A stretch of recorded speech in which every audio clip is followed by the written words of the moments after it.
I believe, over 30 years on Jamaica Avenue, and has a really interesting sideline. And fascinating and really perfect. Everything's perfect for the show. You know, I mean, we're always talking about things in Woodhaven. It's got a long history in Woodhaven, and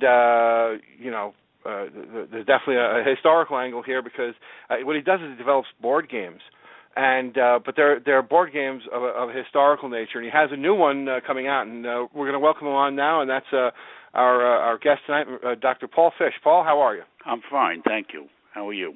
Very good, very good. So am I right? You've been on Jamaica Avenue for over 30 years now? Yep. Actually, it'll be 33 years this spring. Wow. Now, what changes, the big changes, have you seen in this avenue over 33 years? In the avenue, I've seen, a lot of businesses come and go. I mean, we had Lewis of Woodhaven, which was one of my favorite stores to shop in, and they're gone now. I don't know, restaurants come and go, delis.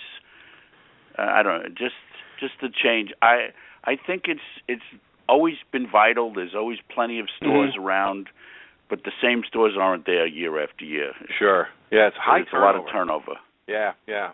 So now, when you opened up shop on Jamaica Avenue as a vet, how long did it take before you really built up like that regular clientele?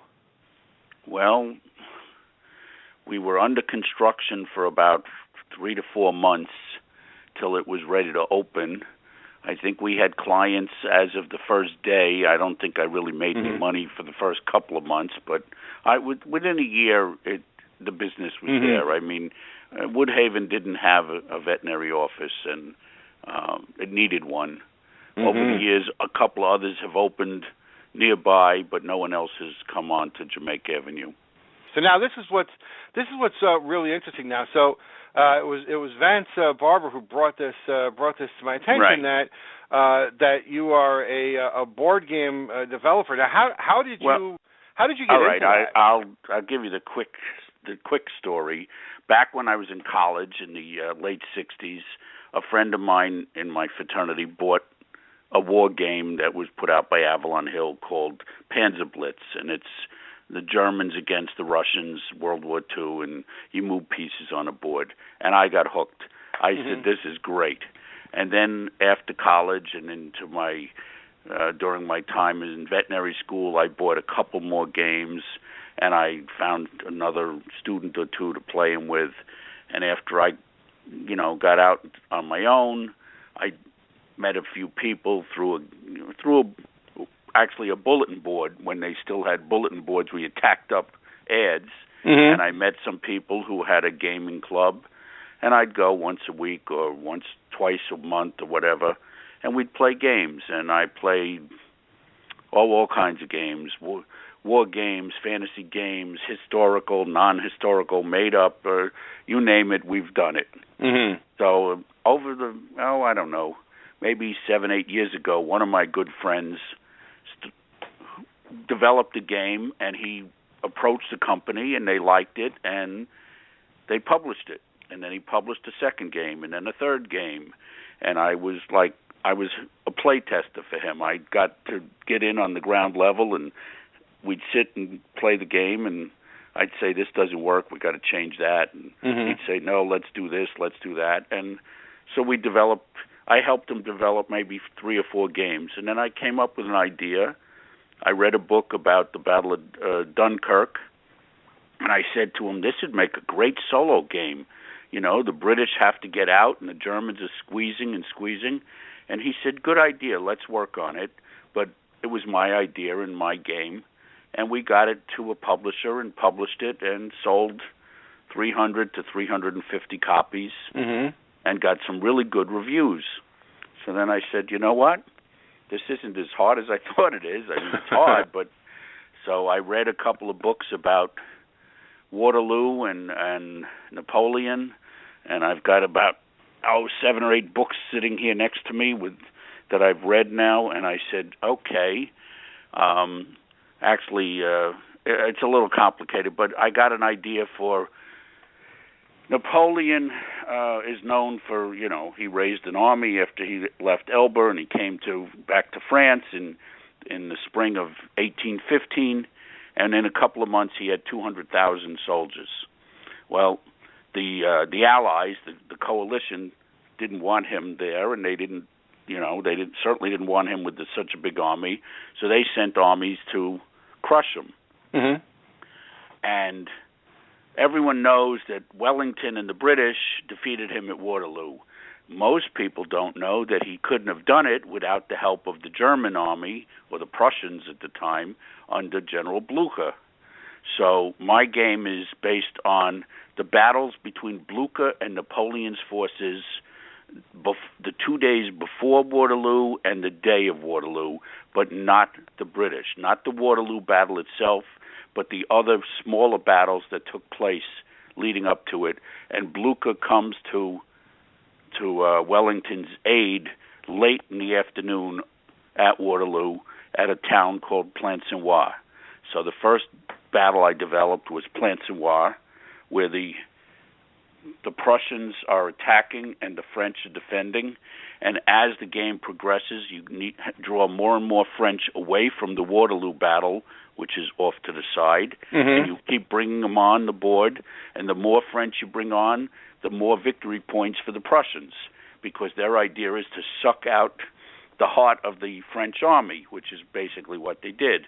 And then an hour or so later, Waterloo is a victory for the British, but that's only because a third of Napoleon's army is busy fighting over here. So I added to that the battle that took place 2 days earlier, which is the Battle of Ligny, where it was almost the entire French army against 90% of the Prussian army. The Prussians suffered a defeat, and Napoleon was overconfident and said, they're going to run away, so now I can go fight at Waterloo. But the Prussians didn't run away. They reformed and attacked him 2 days later. So it's three battles altogether combined into one game using one set of rules. And I've been working on it for almost 2 years now. And I've got it with a publisher, and as soon as our sales reach a certain number, he'll start printing copies. And that's what I do in my spare time. Now, it's interesting. I'm looking at the board here. So now, how do you determine? Like, are you rolling dice? Or are you choosing cards? No, it's not a card game. There are some games that use card development. This has dice and the pieces. The rules come as 2 booklets. The major rule booklet, which tells you the rules for all 3 battles, and then the scenario booklet that tells you the setup and the victory condition for each of the battles. So you read the general rules first so you understand how to play the game. Then you read the setup. You take the map that goes to the battle you want to play. It tells you where the first piece is set up. You know what the movement rates are because that's all predetermined. And there are we call them chits, little cardboard pieces of paper that you put in a cup. And you pull a chit out of the cup, and the opponent pulls a chit, the French and the Prussian. In the Plancenoit battle, the Prussians always go first. So you pull the chit out, it has a number on it. That's how many movement activity factors, we'll call them, you have for that turn. So if you get a low number like a 2, which is the lowest, then you can only move 2 groups of units or move 1 unit and do 1 attack. If you get a high number like a 6, then obviously you can move 4 units and do 2 attacks. But you need these activation points to move your men around. And then the opponent moves. And then once you move and then you do an attack, there are charts involved with combat ratios, and then you roll the dice to see what the results of the attack are, and you look on the chart and you get results like a defeat or a morale check or a stand and fight again. And then on a morale check, you roll some more dice to see if the men meet their morale factor. Each unit has a combat factor as far as their morale. the better units have higher morale and they fight better. The conscripts, the guys who never fought before, have very low morale and they break easily. So that's how it works. And then there's bombardment tables, there's visibility tables. It's not Risk, let me tell you. No, I can see it. It's a lot more complex. complicated. I mean, I'm wondering if it's something that students could play. I mean, is it something is there definitely all, as far as my experience has been, all war games are great for teachers to use in a classroom. Mm-hmm. I have, over the years, and I've been doing this for almost 40 years now, I don't think there is a historical event that hasn't been made into a game somewhere. And, I mean, I could tell you about battles in the Crusader days. I could tell you about Roman legions. There's games you can play based on, the conquests of Rome. I have a group of friends that we get together 3 times a year.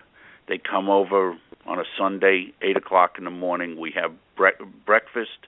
We play a game, usually something based in the Middle Ages, one where Martin Luther is one player is Martin Luther, another player is the Pope, another one is Henry VIII of England, and you role play. You talk to each of the players and you make deals and you make secret alliances, and then you play the game, and then at the end of the turn you have new alliances. You say, oh, he broke his word, so now I'll go against him, and so on. And we play for 8, 10, sometimes 12 hours. In one sitting? Yeah, we play all Wow. day. We start at 8 in the morning, and we usually finish around 7 at night. We bring in food, and we play all day. I also sometimes go to gaming conventions where we play games for the whole weekend. Wow. It's a big hobby, but it's not a well-known hobby. There are people all over the country that go to these gaming things, but again, I don't know. People look at you sometimes. Games? What do you mean games? You mean on the computer? No, this isn't computer. This is tabletop. Mm-hmm. Yeah, actually, that was one of the questions in the in the chat room was, would you ever consider putting it online, or is that a thought of developing this into an online game? Well, someday? when people talk online, you mean if they mean like a download app that you can put on your phone, these games are way too complex for that. I mean, there are some simpler games you could do. Mm-hmm. I don't have the expertise to put it into an app. The other thing is, with downloads like that, you're talking of selling stuff for like $4 or $5, and the developer then makes 10 cents on each download or something. Yeah. Whereas these games sell for $50, $60, $70 a game. It's a whole different kind of market. Now, what's the next step with this? Now, you said you have to sell a certain number. This game is already listed on legionswargames.com. Mm-hmm. That's the name of the publisher, Legion War Games. And he has about 25 games in development. And each game, as it reaches 250 sales, or pre-sales actually, once they hit the 250 level, then they actually produce the game. He won't even print a game until he's made 250 sales, which guarantees the publisher enough money, sure, I guess, to pay the artist, to pay the developer, etc. He's not going to make a game and only sell 7 copies. It just doesn't pay. So I'm currently just below the 100 mark. I'm at 100. I'm at 82 or 83 pre-orders. I need more, but my friend who I work with, who's redeveloping the Dunkirk game into a more advanced game than what we had, he's only at 100 and I think I saw he's at 112. But some of the games are selling well. I saw one game that already is over the 200 mark. These games were all released last November, so we're talking 3 months. Some are over the 200, and others aren't selling as well, and they're down in the 15 or 20 sales. Sure. But that's where it's at. I mean, we have to reach our number. In the meantime, I have to keep refining the game, making sure it's working right. I've sent copies to a couple of friends who do the play testing, and then they get back to me with suggestions and corrections, etc. Now this board here, because I'm looking at the site right now, I'm looking at the picture of the board. Yeah. I mean, they haven't published any yet. So is this something that you put together, or? Yeah, the board. You're looking at the green one with that's the Plansoir battle. Yes. Right. Okay, I have it in front of me. What I did is we contacted a man who does maps for games for a living. He gets paid to do this, and it took months till he got back to me because he's so backed up. And he said, sure, I could do that map for you. And he printed this map, or he sent me the file, actually, and I put it on my computer. I printed it on my color printer for my photo printer. And then I scotch taped 3 pieces of paper together to make one big map. Wow.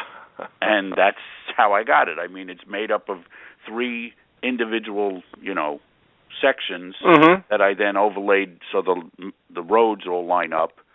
And that's the map for the smaller battle, Plansoir. The bigger one, Ligny, which is a much bigger, has more units, is 3 times that size.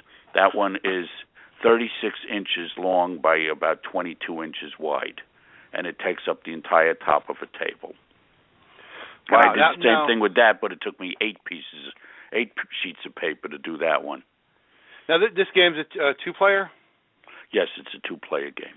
Now, earlier you had mentioned a solo game.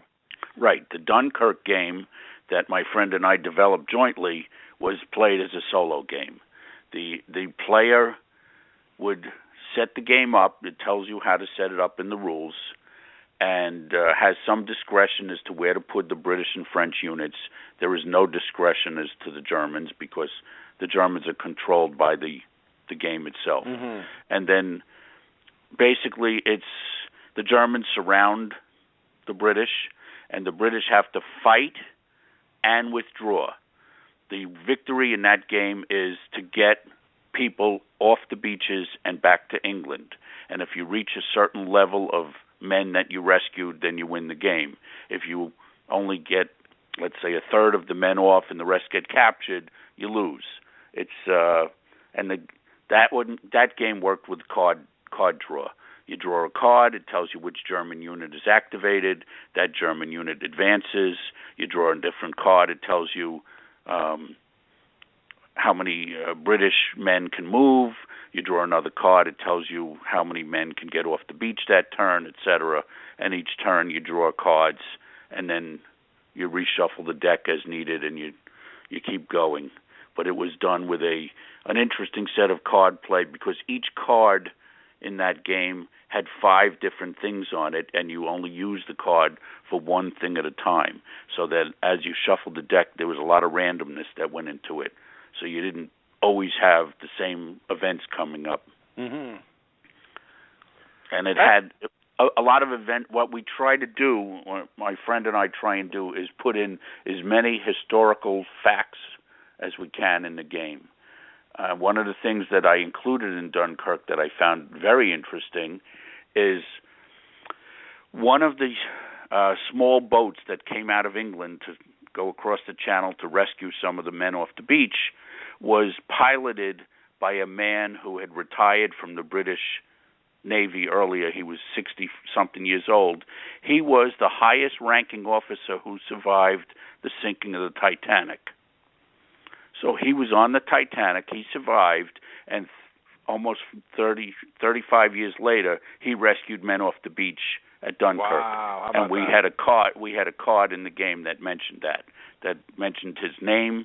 His name was Light Tower, and that he was a survivor of the Titanic. And I found that fascinating. When I did my reading, I said, wow, I got to include this in the game. Interesting stuff. We'll have to, like I said, we're gonna plug this, and we're gonna let everyone know.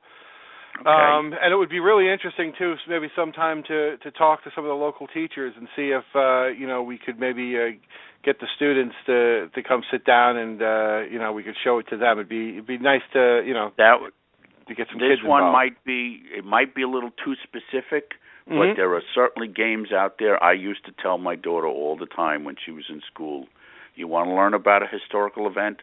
Play a game. Play the game. Play a game based on it, and you'll learn all about it.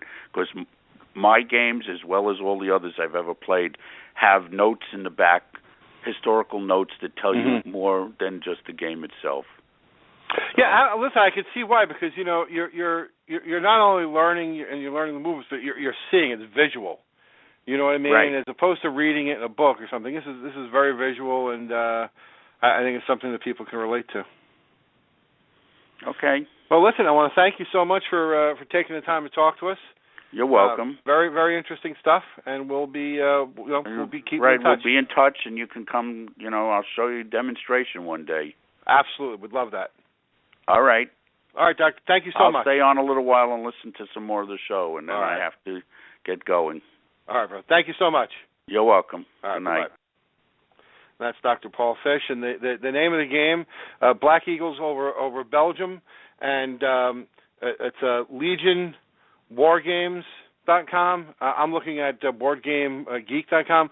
We'll put the plug out there and the link and all that coming up soon. So coming up, yeah.